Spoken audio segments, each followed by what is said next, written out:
নমস্কার বন্ধুরা, আজকে আমি কাটা নিমকি বানাবো। সেজন্য নিয়েছি 1 কিলো ময়দা। এর মধ্যে নুন দেব, কালো জিরে দেব, কালো জিরে নুন দিয়ে মিলিয়ে নিব আগে। তারপরে তেল দিয়ে তেলটা ময়ান দিব। তেলটা দিয়ে এখন ভালো করে এটাকে মিক্সড করতে হবে। ভালো করে মিক্সড করতে হবে।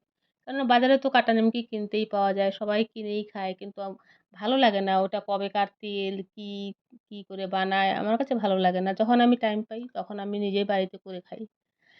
বাড়ির লোকেরাও খেতে পারে, আমিও খেতে পারি। আর নিজের হাতে তৈরি করলে টেস্টটাই আলাদা হয়। বাজারে কিনলে তো সেটা তো কবেকার তেল, কালোও হয়ে যায়। সেই তেলের মধ্যে ভাজতেই থাকে ওরা।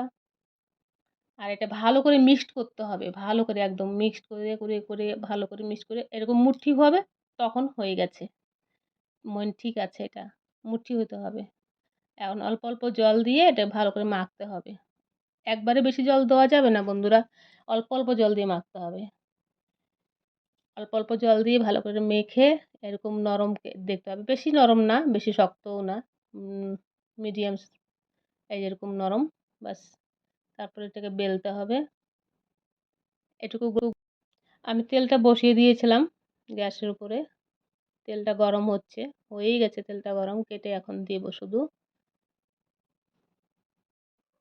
একবারে রুটিটাকে গোল চারিদিকে সমান করতে হবে। আমি কিন্তু আটা দিয়ে ওটাকে বেলিনি। এমনিই বেলা যাবে। বারবার উঠিয়ে, উঠিয়ে বেললে পরে এমনিই বেলা যাবে। আটা দিয়ে বেলিনি আমি। বা ময়দাও নেইনি। এরকম কাটতে হবে। কেটে ওইটাকে তেলের মধ্যে ছাড়তে হবে। তেলটা গরম হয়ে গেছে, এরকম তেলের মধ্যে ছেড়ে দিতে হবে। কিন্তু গ্যাসটা একবার কমিয়ে দিতে হবে। যখন কমিয়ে দিলাম গ্যাসটা আমি। কম আঁচে এটাকে ভাজতে হবে। যখন দেখবো একটু গোল্ডেন, গোল্ডেন কালার হয়ে গেছে, আমি একটু টিস্যু পেপার বিছিয়ে নিয়েছিলাম বলের মধ্যে। যখন দেখবো গোল্ডেন, গোল্ডেন হয়ে গেছে তুলে নিলাম।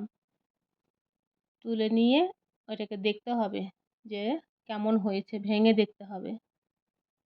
ভেঙে দেখে নিয়েছি, এই যে ঠিকঠাক আছে।